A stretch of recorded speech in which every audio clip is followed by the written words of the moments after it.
Hello.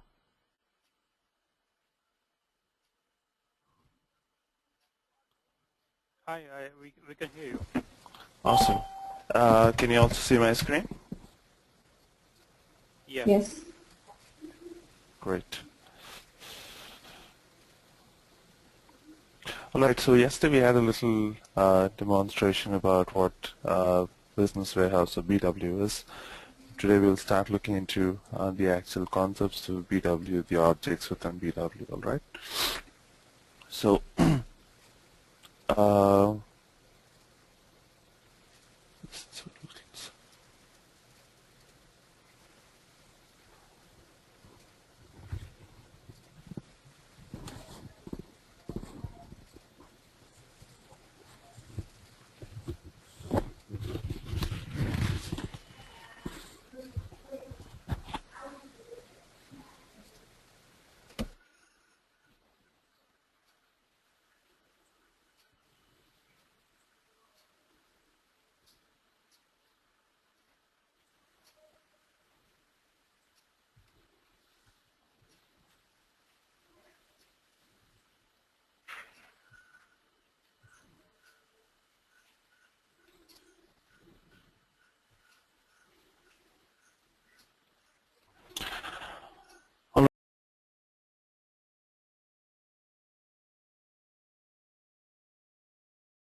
modeling part. You'd find the info provider in there, and the info provider or in that menu you would find that there are a lot of these green things. These are nothing but which help you organize your data or organize your objects that you've created.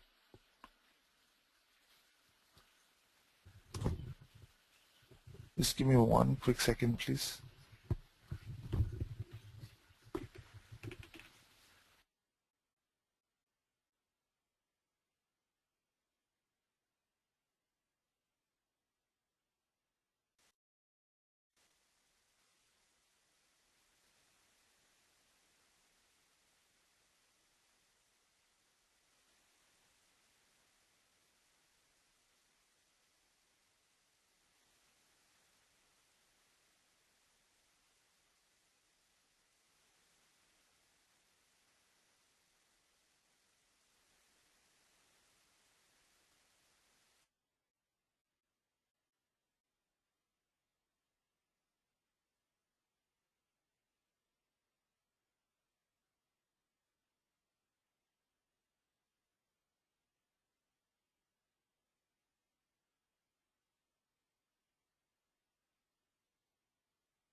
Sorry about that.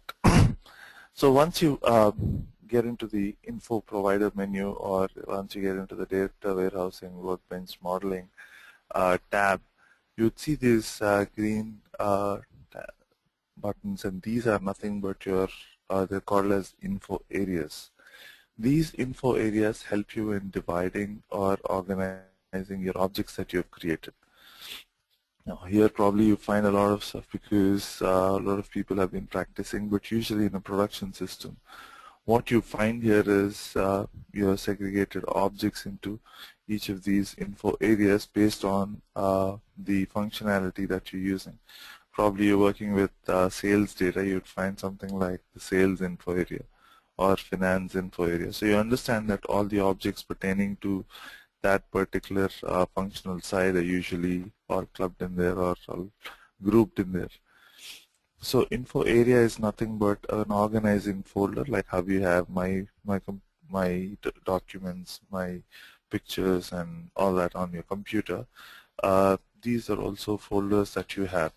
Now, the reason why you have those folders like my computer, my documents, my videos is because whenever you want to search, you know where to go and search directly. You don't have to go and struggle to find out where a particular file is.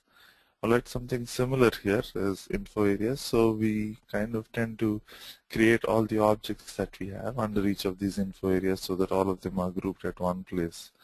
So let's say you have something called as BW training. So you have all the objects that we've created for training. We find that in here. So you can just open up and then you will find the objects that have been created for that.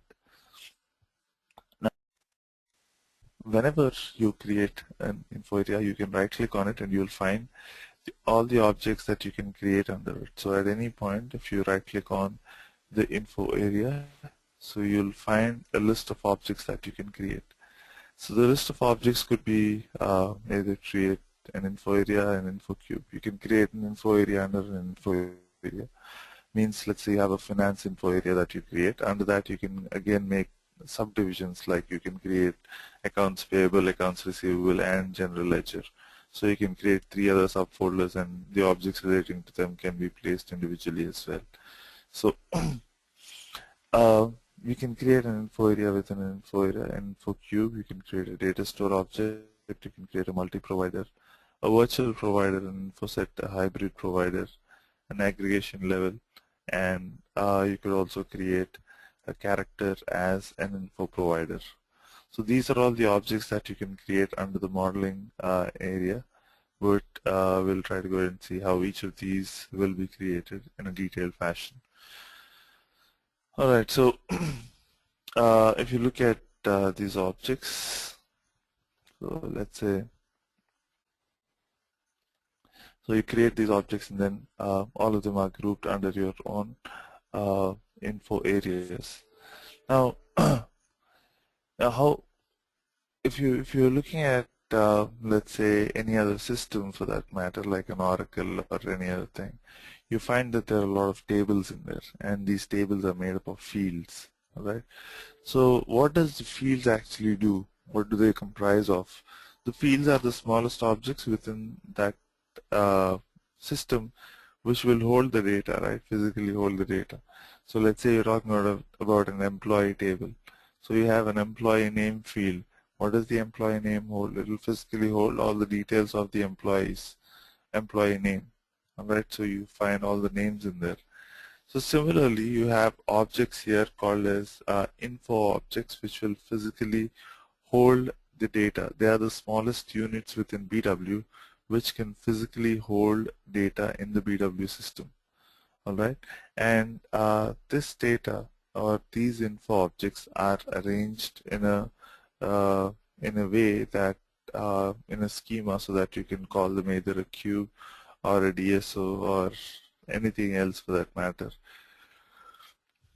Alright, so for any structure to be created like an info cube or a DSO or a multi-provider or an info set or hybrid provider, anything, you basically need these smallest physical objects that will hold data in the BW system.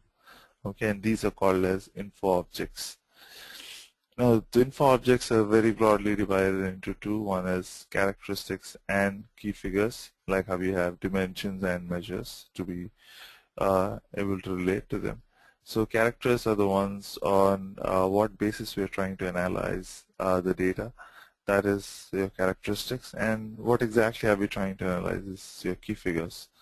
So you could directly go and tell that, okay, you're trying to analyze your sales volume, all right, or your profit and your losses, your revenue.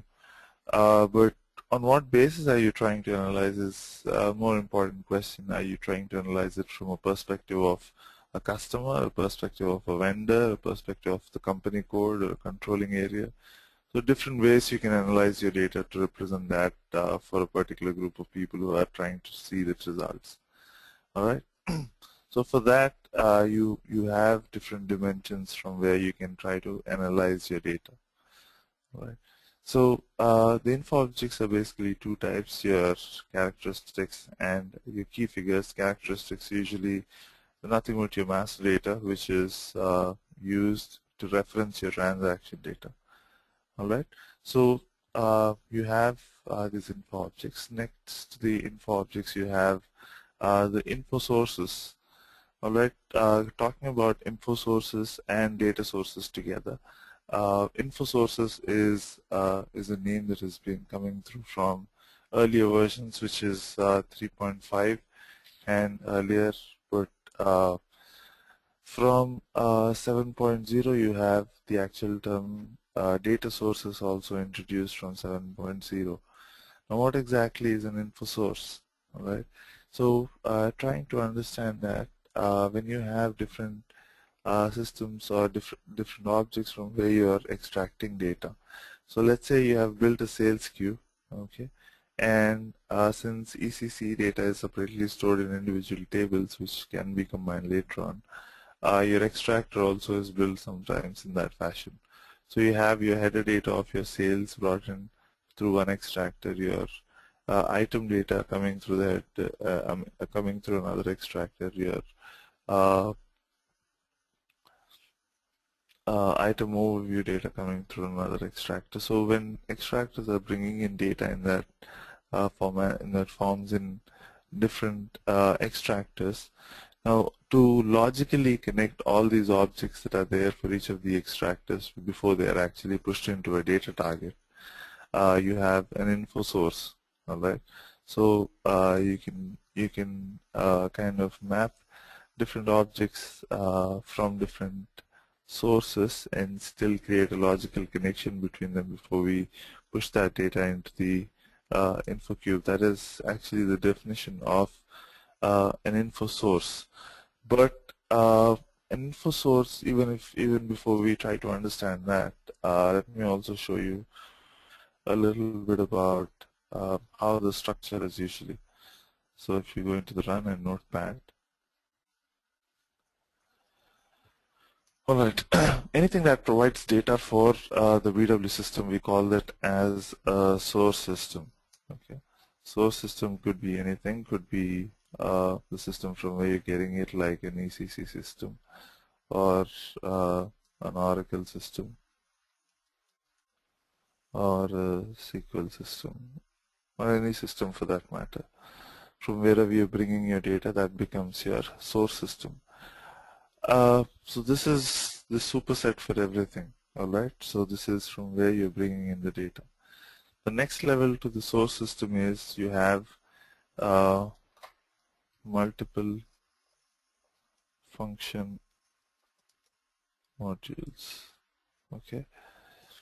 Now, within the system, you have a lot of modules that are there when you're talking about ECC. So you have your sales data, you have your finance data, you have your HR data, you have inventory, purchasing, name it, and you have different kinds of models. Now what we do here is not to bring all of them at one shot or bring all of them at a common area.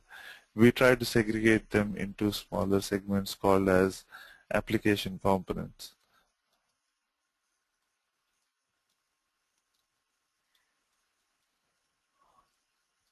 Okay.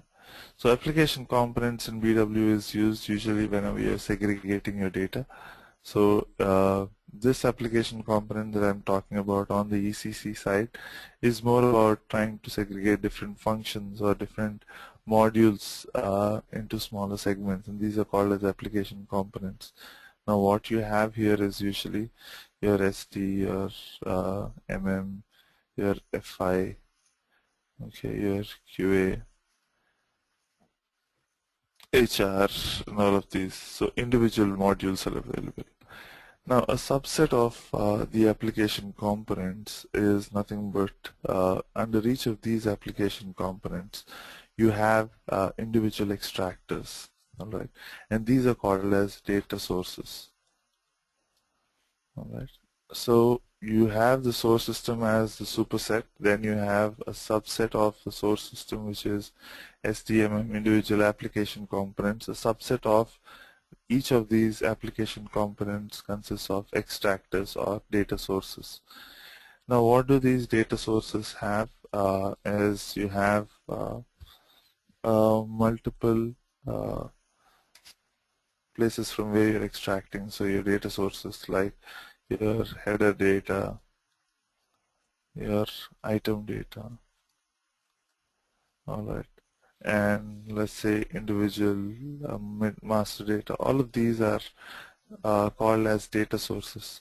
Now if you go into the definition of what data source is nothing but an object which has the capability to give out all the related data for the base tables on which it is created. Alright, meaning let's say I have a table from ECC on which I want to create an extractor, and data source has the capability to produce the data for all the fields that we're using from that table. So let's say I'm talking about a customer master table KNA1. Alright, so if I create an extractor on this particular table, now the data source has the capability, this table has around 173 fields, okay, and the data source has the capability to bring in data from all these 173 fields and make them available to us. That is what a data source is and the capability of a data source. But the data source need not always, you might not always need all those 173 fields, which could be again information which is not even related to what you're trying to analyze. So you don't want to bring that data in unnecessarily. You want to bring in only data that you really want, and out of these 173 fields you could go ahead and kind of summarize or sum up some 30 fields that you really need. Alright, and you want to expose only these 30 fields to BW before you actually bring that data in. And to try to bring that data from the ECC system into the BW system, you need to go and mention whether you really want to bring that data, you want to hide the rest of the data or the rest of the fields that BW is not able to recognize. That's how you define it. And the fields that you actually expose to BW system out of the data source, whichever are the fields that you actually expose, that is called as the transfer structure. Okay, so this transfer structure is the one which will actually be the structure of the data that you look at in BW. Alright. If you look at the ECC system, you have, I told you the data source has 173 fields, and this is the entire capability of the data source. This structure of these 173 fields is called as the extract structure. And out of these extract structure, the actual structure that we want to expose to BW, that is called as the transfer structure.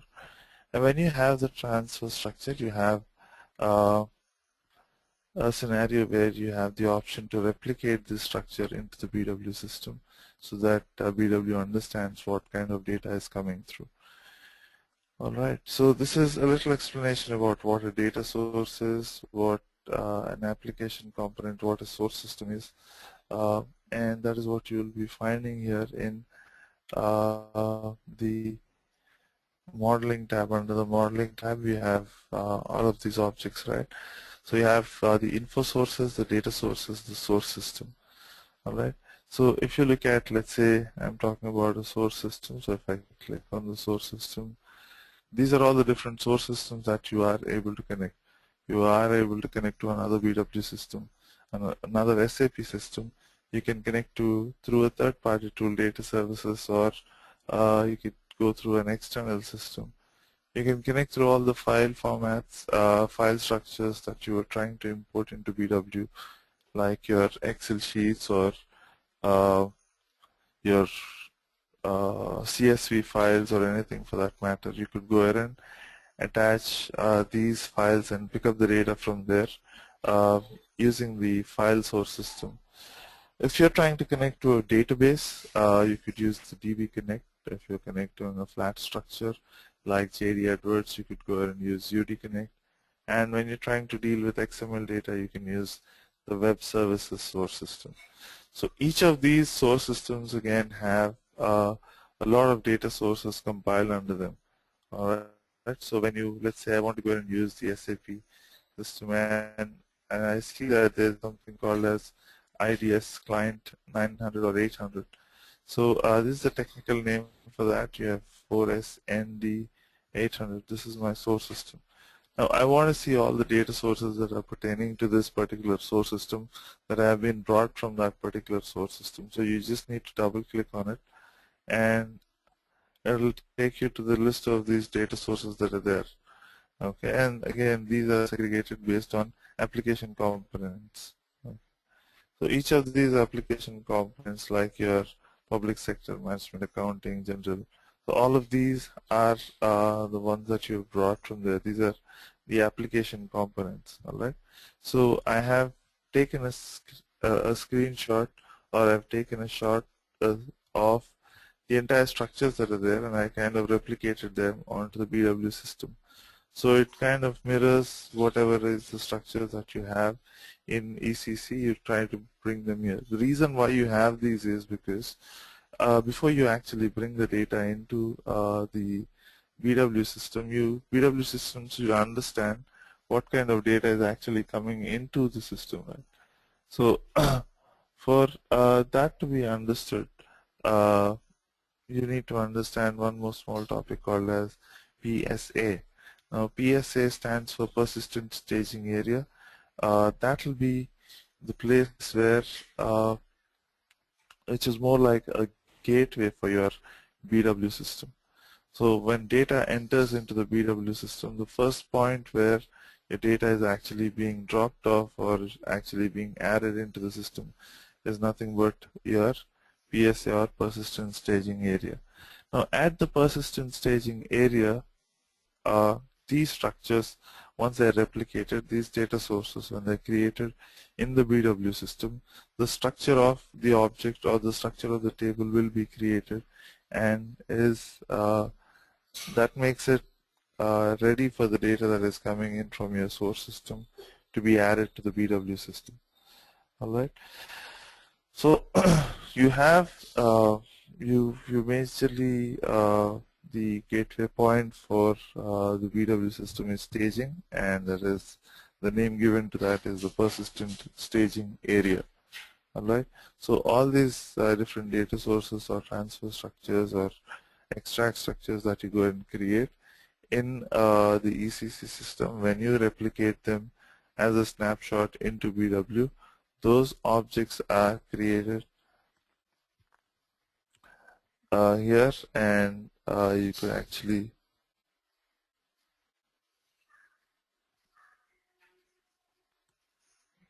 Emmanuel, one question. uh-huh. SAP CRM and SRM and all will also fall under the SAP folder, is it? Info source, data source? Yeah. So here that is not okay. Just mute yourself. Is that the question?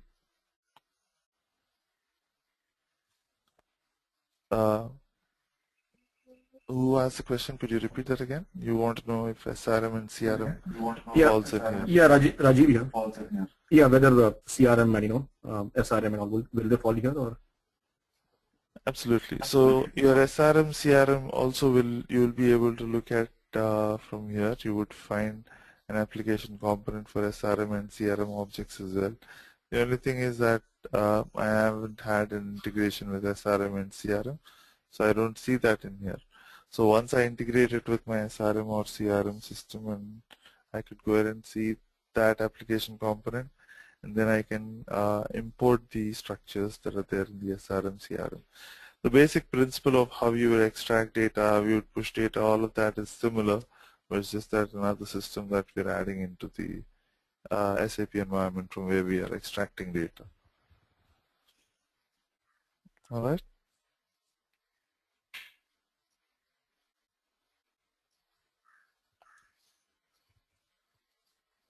Rajiv?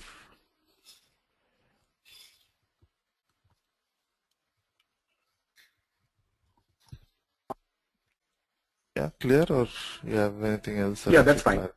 Yeah, cool. Anything else I should try?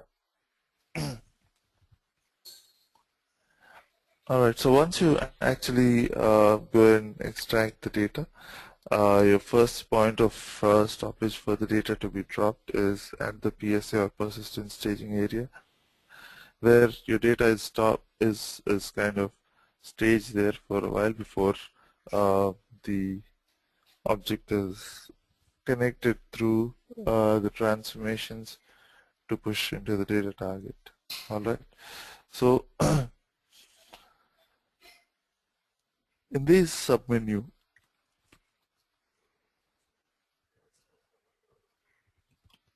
excuse me, in this submenu you also have another tab here called as the Open Hub destination. All right, you usually see that your data is always moved into the business warehouse. Your data from different systems is brought and dumped in here. That's the usual traditional way. But there are some scenarios where your data from BW has to be moved out to an external system. Usually that system does not have BW or SAP on their environment, so you send data to them using flat files, or you connect them through two-dimensional tables or Oracle tables or all of that.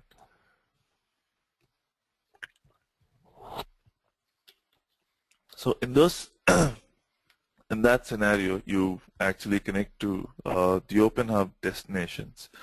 The Open Hub destination is a concept within BW where you're trying to push data out into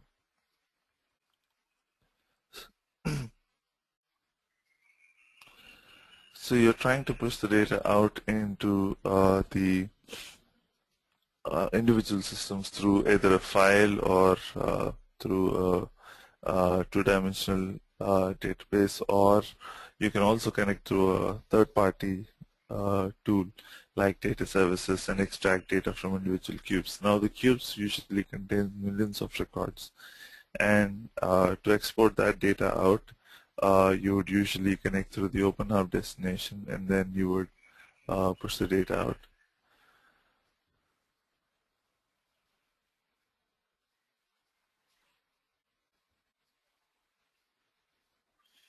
Okay, there's this question from Sheikh which says, who creates these data sources? I mean, if we are replicating a table in BW, we go ahead and write a code that how many columns we want and stuff like that. We create tables in RDBMS. So basically, to address Sheikh's question, your question probably is, who defines a data source? Alright, so a data source is something which is now, if you're talking about ECC for easier understanding, ECC is the transaction system, and SAP has been implementing BW at different locations and in different verticals. Okay, they understand that there is usually a requirement for let's say sales data in this area. For let's say you're talking about purchasing or inventory. So they've kind of used the they've kind of used this data in different systems, and they kind of understand also the usual need for how these structures need to be. Okay, so for the stuff that they've implemented and they've experimented with, SAP actually creates an out-of-the-box solution, which we call it as the business content. Alright, in a very short form, we call it as business content.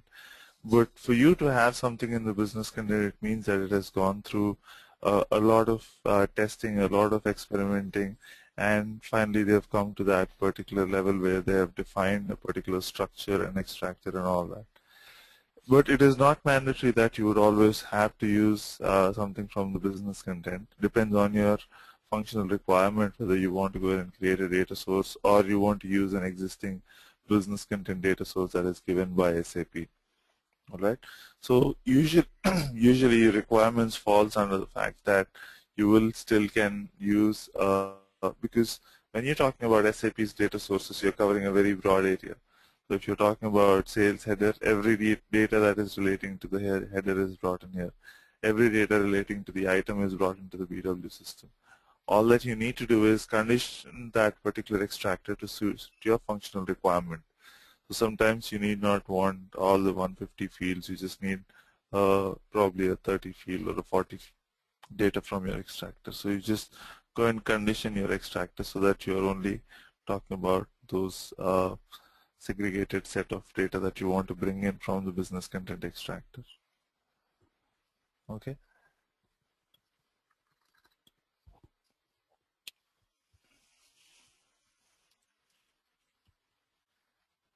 All right. We can definitely modify them, yes. All the extractors, all the objects that you have in your business content doesn't mean that these still there, the out-of-the-box solution doesn't mean that they just fit in like hot knife through butter. But you have a lot of place where you need to condition them.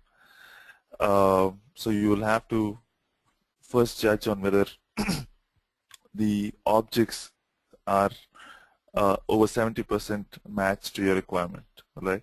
So if there are a match about 70% and above, so you have a more likelihood of using the business content object either for extraction or an object that is for modeling an info cube or a DSO, anything for that matter. So what you do is you don't directly go and take that object and directly start manipulating that and then trying to create a structure of its own. So what you do is you take that object, you take a copy of that object, and you start creating just a second.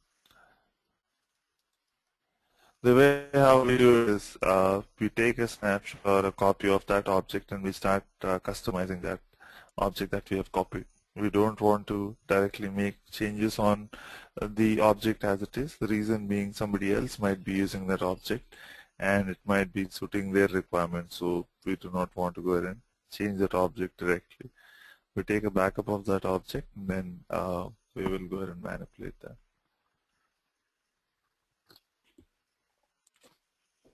Also, cool.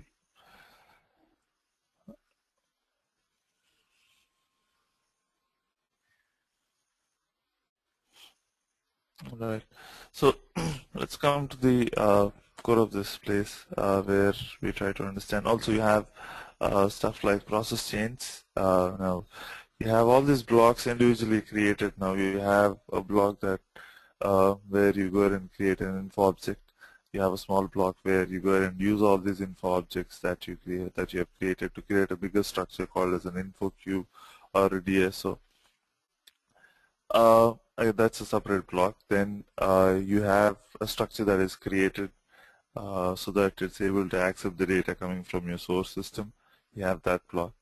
Now all of these, and you also have a dump place where you are actually bringing the data from the source system and dumping it or staging it at the PSA level. All of them are individual by their own function. But if everything has to work, if your target has to be loaded with data, if your system needs to bring in data from different sources, if you want to do some analysis on this, all of these have to be connected. All right, your info objects that you've used should be able to go ahead and find the meaning in your info cube. All right, and then these objects also have to be loaded for your cube to perform correctly. So but how do you load data into the info cube? So there should be a path as to how it should go. First, data is coming to your PSA, so which means that PSA is the structure where data is actually residing before it's actually being pushed from the PSA upwards. Now, on the way when you're pushing the data from your PSA or your persistent staging area upwards, you have different structures. One is, from 7.0, you are directly connecting to the data target, but in between the channel or the tunnel through which it passes through is called as transformation.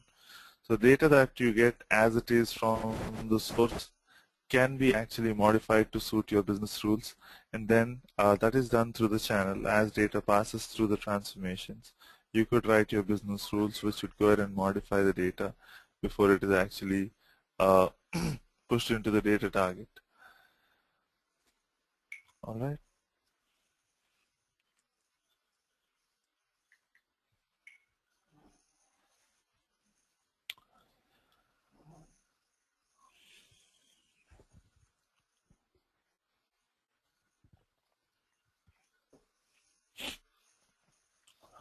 Okay. So once you go ahead and connect the data source to the data target through the link called as transformation, that's when you actually load the data into the data target. That data target can be available for reporting as well. So that's the flow kind of if you open up any of these info providers, and let's say we have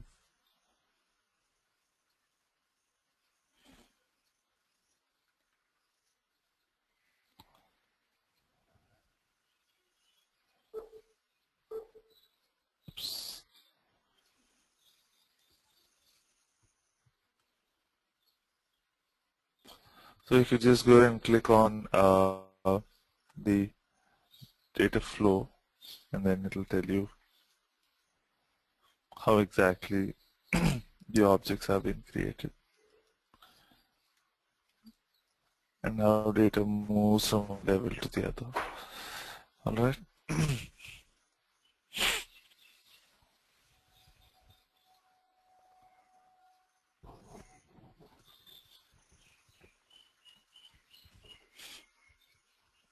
All right.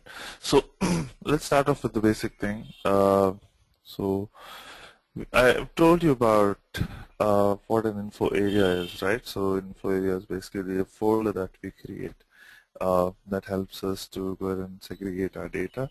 So our info provider menu, basically when you go onto the top, you'd find the info provider. Just right click on it and then you would have an option which says create info area. Right. Now the moment you create or when you create an info area, alright, before we even start creating anything, just a couple of rules. All the objects that are provided by SAP have the right to use any alphabet that is with which it can start. It can start from A to actually Z, alright? But Y and Z are kind of conditioned for objects that we customize and create, alright? So in case you are creating any object which is customized, you usually tend to use a Z or a Y, alright? So try to stick on to that. Even though if you create some of the objects, you can go ahead and create directly your alphabets, like let's say your info area, but for other important objects it will not let you create it. It'll either ask you to create a Y or a Z. Your object names also standards usually are from 3 to 8, the smallest size of the object being 3, and the biggest name that you can give is 8 characters. Characters can have an underscore in between, not anything else.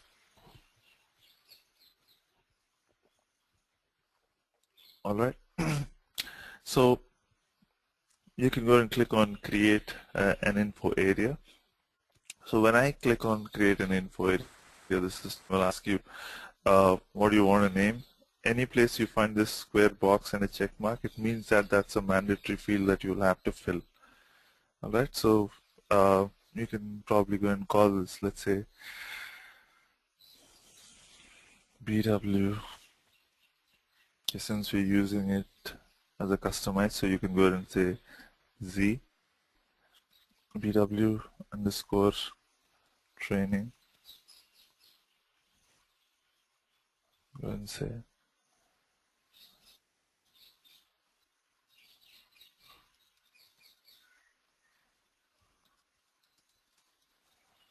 alright, so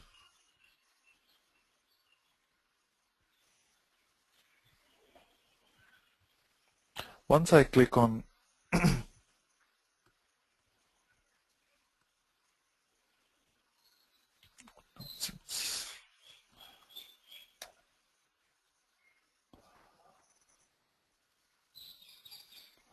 just give me one quick second.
Alright, so you can right click on the info provider here and you say create an info area.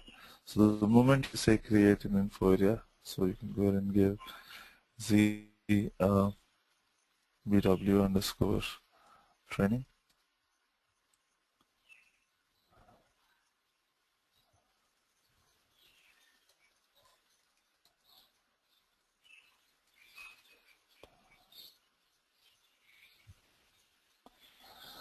So you see that at the bottom of the screen you have something called as BW training sessions that is created.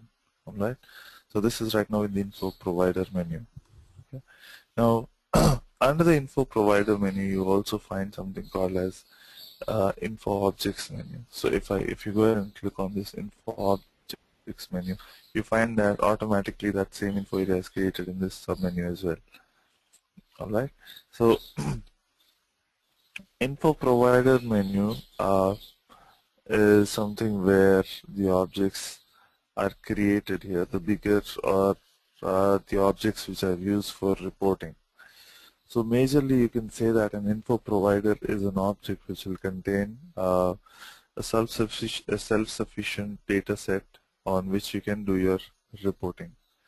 Alright, so the objects that you create in the info provider submenu is majorly are majorly used for your reporting than for anything else.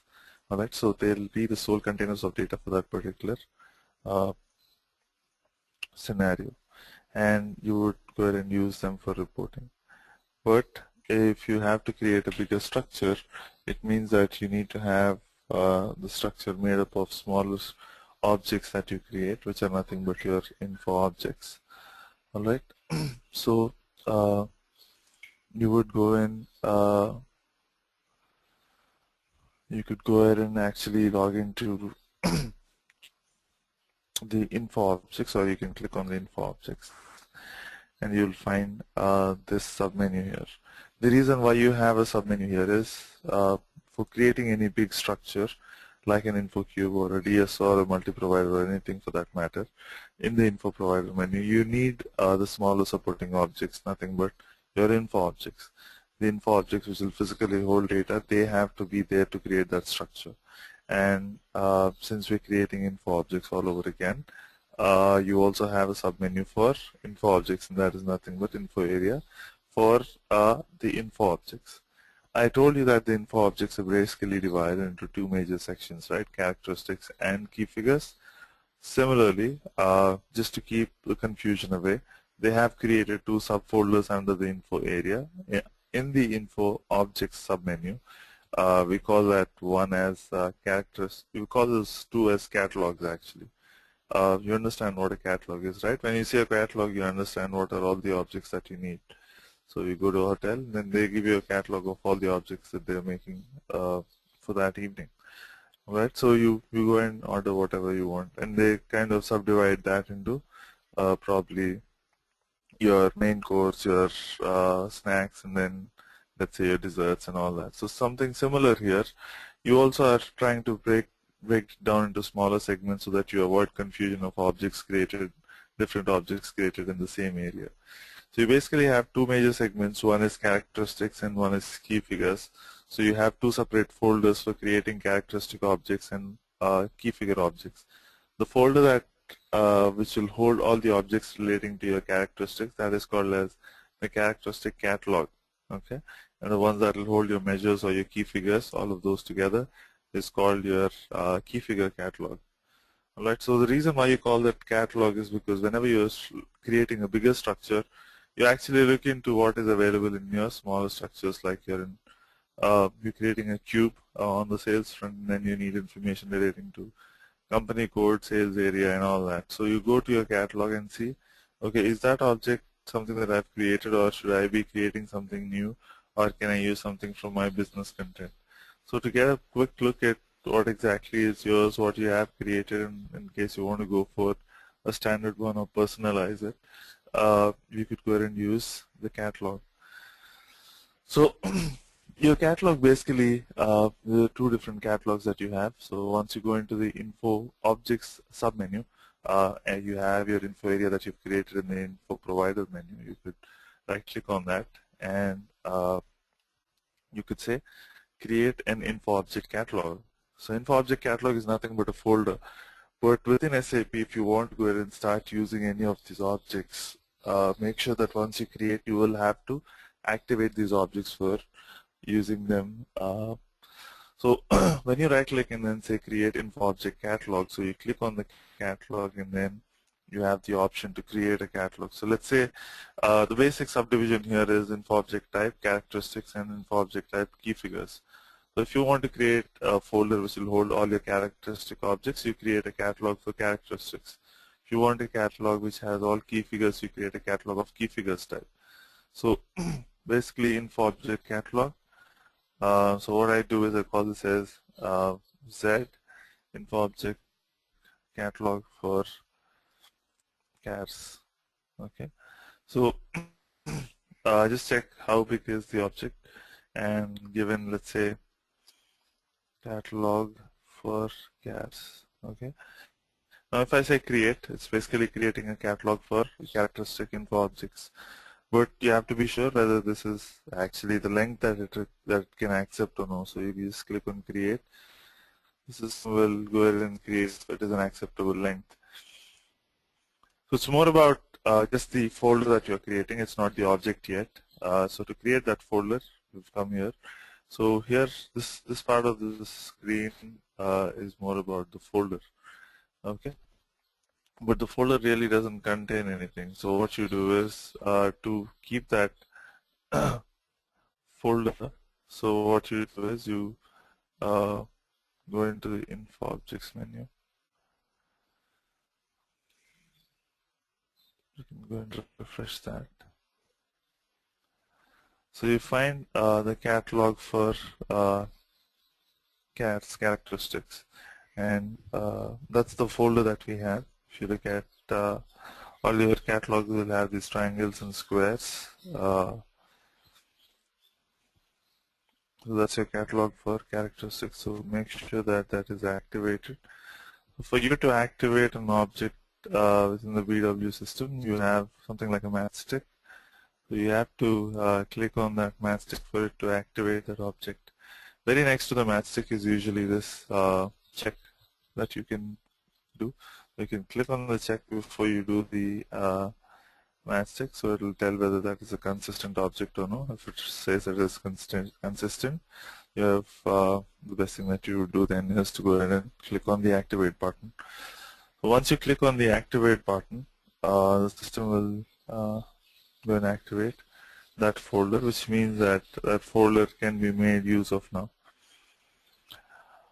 Also, we've created something for characteristics, and you see this the triangle that comes up and this grid goes in the background.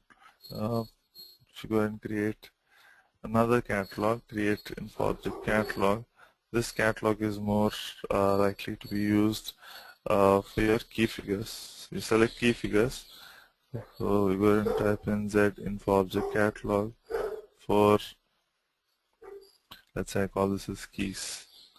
Okay. Info object. So what did I name my previous one? Catalog for cats, right?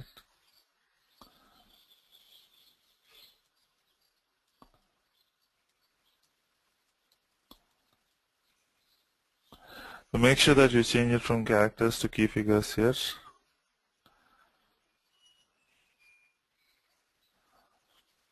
Again, a similar stuff that I create, I can go do a check on the object. It says it's consistent, and then just go and activate that object.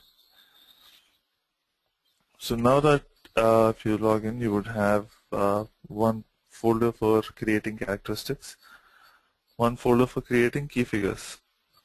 The objects that you go ahead and create here in your characteristics will be only characteristic info objects. The objects that you create here on the key figures will be only key figure info objects. Alright, you cannot create characteristic info objects in the key figure catalog menu. You cannot go and create key figures in your characteristic submenu or catalogs for characteristic submenu.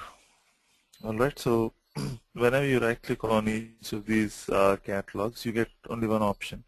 You have create info object. So when you click on create info object, based on the catalog that you're actually clicking on, it will help you to create that particular object. If you're create info object on characteristics, it obviously means that you want to create a characteristic info object in your catalog for characteristic folder. You just go and click on create info objects for the characteristics. So you can just go and click create characteristics. So let's say I want to go and deal an object with my customer number. So what I do is I create something with a Z, starting with a Z, and call CST. Let's say we call this as NMB. Okay, so this is my customer number. So the description you can give in the way you want. So you probably want to name it as customer number. So I'd go ahead and click on continue. So when I click on continue, the system will take me to another screen where I'd have a lot of things attached to this particular info object. I have how I want to go and use that as in general, basically. What's the data type it should have. You can choose from 4 different data types: characteristic, numeric characteristic, dates and times. We usually deal with characteristic string, so we will select that, but you'll have to tell the length of how big your characteristic could be. So let's say on a basic level you're giving a size of 10. Do you have any conversion routines attached to it? Would you accept lowercase letters? And all that information is automatically assigned to it. So in case you want to check on lowercase letters, you can go and select that if you think you're going to add a lot of lowercase stuff. In case you want to go ahead and add some routines based on the conversions when data goes into these info objects. So you can assign a routine here, like you have alpha conversion routine. Basically, if you're giving a length of 10 and then you're adding an object which is 5 digits, the system usually tends to buffer it in the far front by another 5 zeros to make it a 10-digit number. Alright, so small routines like your alpha routines and conversion routines can be added to the individual info objects as well. So you're starting off actually changing the object even before the data actually comes into the data target. The moment it's hitting your BW system, you're already starting to convert the data. Alright, in this, each of these creation of info objects has a huge set of tabs that will deal with different layers. Let's say we are right now at the general tab, so you have the option to go ahead and give in these data type, define data type, the length, whether you want to use it lowercase or whether you want to use the alpha conversion routine, or how exactly do you want to go and use. You also have next to that a tab called as the Business Explorer. The Business Explorer, if you've seen the demo yesterday, it's more to do with your reporting front than anything else. So when you're representing a particular object from your info provider menu onto your reporting arena, how do you want that object to be appearing as?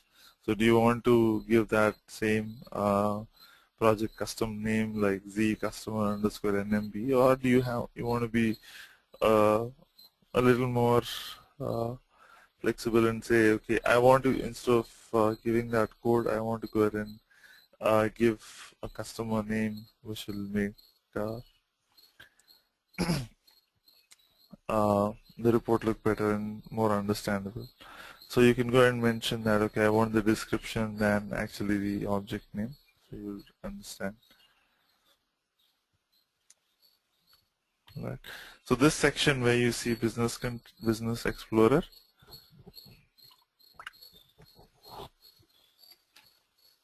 so it's more to do with all the settings that you have in your reporting front, right?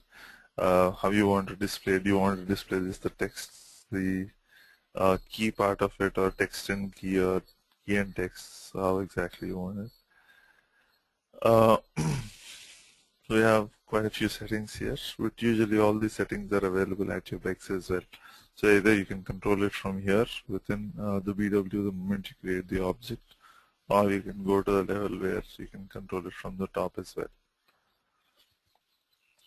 Then you have a tab for master data and text. So basically, uh, in BW system, when you're talking about master data, usually in ECC or any other system, when you say master data, it's more of a reference object. It's how you are trying to. So you have thousands of rows that you get from your transactions. Depending on the business, you might have millions as well. So when you have so many different transactions, how are you able to get what exactly you need, actually a one line that you need? So let's say you made a purchase of something yesterday and you want to go and actually either reverse that deal of buying a particular object, or you want to go ahead and based on that buy another object. So when you're doing that, you have the master data, your transaction data is created anyways and then it's sent. But if you want to identify that that particular transaction is done by you, you need to have your master data correctly updated. If you go and mention that this is the master data that I'm dealing with, like if you give your name of and you could go ahead and actually pinpoint it to one single row in the entire set of transactions that you've collected. Alright, so that's a part of your master data. But when you come to the BW system, your master data is a very big bracket that you have. The master data is something that will hold three smaller objects altogether, which are nothing but your info objects. There are three types. One is the characteristics or the catalog. The other one is what exactly is master data. So your master data here is broadly divided into three sub areas again. Okay, and all of them fall into the main heading of master data. What are these three subheadings? One is your attribute data, one is your text data, and one is your hierarchy data. So when I say attribute data, don't go to any other jargons yet. It just means that whatever is the value, the key value that is there. So let's say you have a customer number, 12345 is a customer number. That is actually your attribute value. But 12345 represents somebody, and let's say it's named as Emmanuel. So 12345, the description says Emmanuel, and then there is also a hierarchy attached to that particular object. Let's say Emmanuel has another team under him, so you have that hierarchy also referenced there. So all of these three together are stored together as master data. Okay, so you have one common name for all the data that is there, either your attribute value, your text value, and your hierarchy, all of them together. Together is called as master data. But once we start actually getting into the depth of the subject, we will understand how these three relate with each other. This concept called as surrogate ID concept that you very widely use in SAP BW.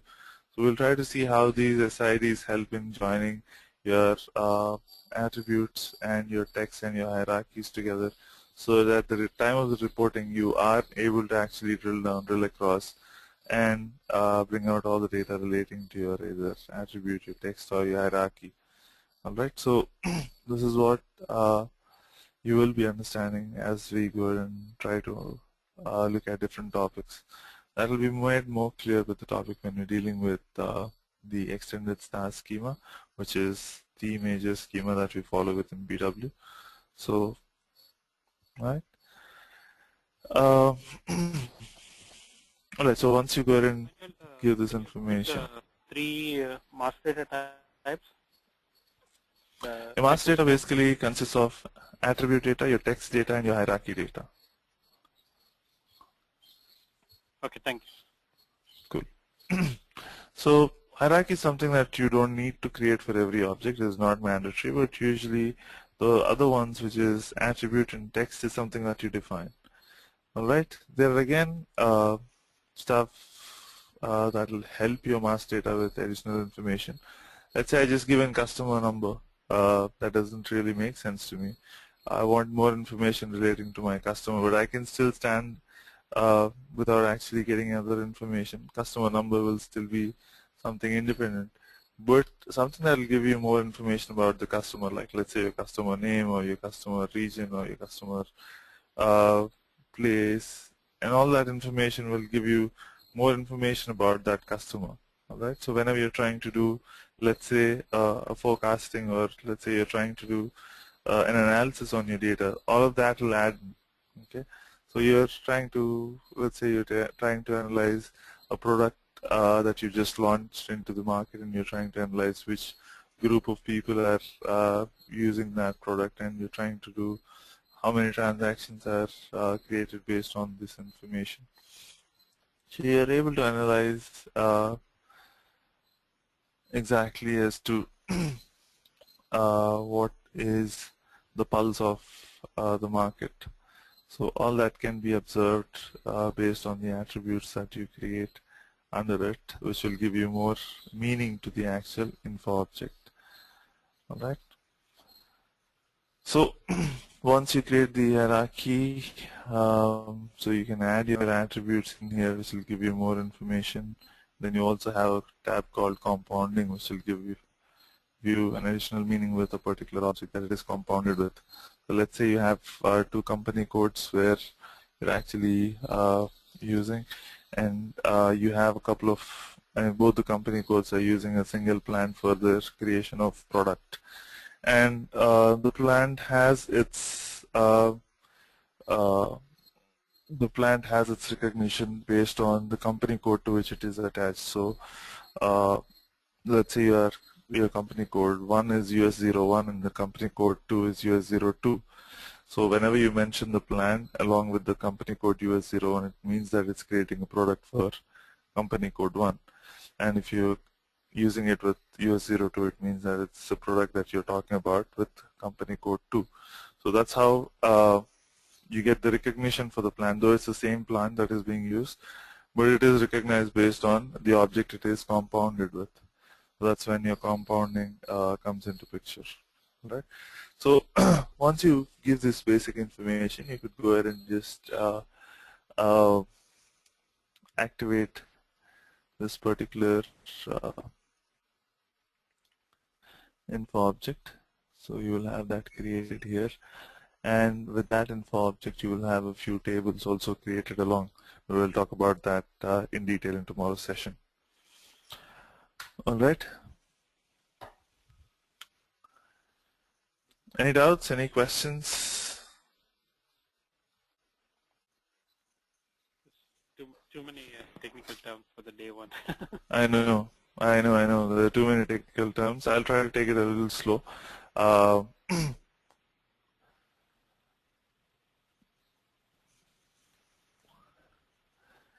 So here, Sheikh, we haven't mentioned from where it should bring the data, nothing. We're just creating an object, a dummy object, which will actually hold data. So,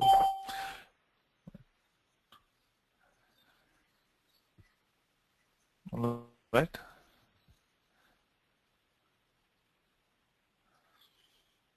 I will.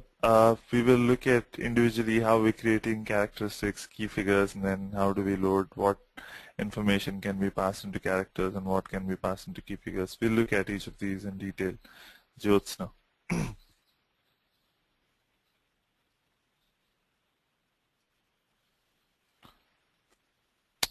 OpenHub is a scenario where you're actually pushing data out of BW into another system where it could be you can push the data out through a flat file, or a two-dimensional table, or through an external system. So that's how you connect. But we will see that as we go through. Yeah. it'll be too early to go and give you a complete detail on that, because it'll sometimes not fix in the idea perfectly before you actually understand the fundamentals. All right, so Emmanuel, can we have the course material? right, so the course material. yeah, Ravi will send you the course material and the content of the course. So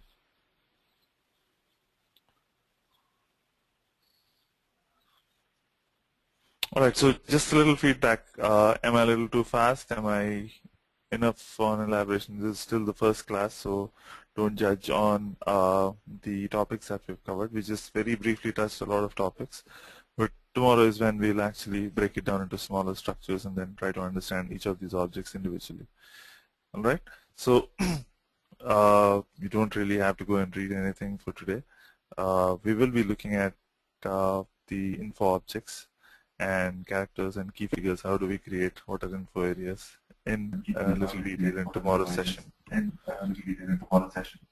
Yeah, Emmanuel, if you can be a bit slow, Awesome. That's what I want. Okay, thank you. All right. Okay. All right, guys. Then I will see you tomorrow evening again. Have a nice evening. Okay. Thank you. All right. Take care. Yep. Take care, guys. Bye.